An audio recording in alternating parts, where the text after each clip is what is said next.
I think that, the last point the last discussion we had, the reality is that all of those dimensions of mobile that are different mean that people have to operate differently. I mean, you have, and it's not easy. And I think, and it's not going to be simple to make that transition. And the companies that do it first and best are going to be huge winners.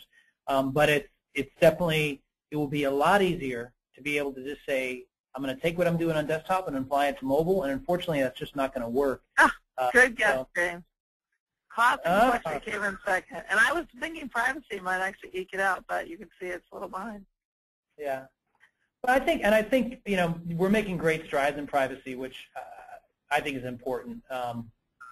Great. Well, that was fun. And so, we'll wrap up here. I mean, oftentimes when you talk about the challenges, inherent in the challenge is the opportunity. So moving to the next slide, Michael, there are really 4 key things that emerge. And again, whenever you have a good discussion about the challenges, inherent in those discussions, the opportunities or solutions emerge. So first and foremost is certainly the point we all talked about earlier, which is organizing mobile around the global opportunity.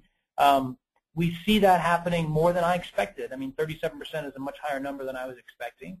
And you actually also see manifestations of that in the industry at large, where mobile specialist agencies are winning tremendous amounts of business because they're global in nature. And I think that brands are going to them with that in mind. So it's an interesting, if you're in an agency role, it's an interesting thing to consider and think about.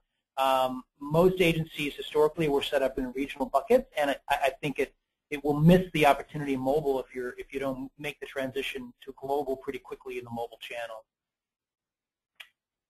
Okay. Second point was, we can do it this way. Actually, this is good. We'll move forward. So I think it's a great quote from Carl Uminski, who's one of the CEOs of one of the leading global agencies, independent agencies. His whole focus is for clients to plan, buy, and measure globally. And it is a revolution in how they do business brought on by the unique global nature of mobile. And the second point, I think, is about tracking. Go ahead, Ann. Go ahead to the next slide, yeah. Yeah. I think there is, and clearly this is part of what AdTruth does. But there are other technologies out there like us, right? So I don't want to make this at all be a sales pitch, but there's different ways to think about tracking. And the cookie fundamentally does not work. It was never even meant to do what it's doing today. It was developed for other reasons, and it sort of morphed into something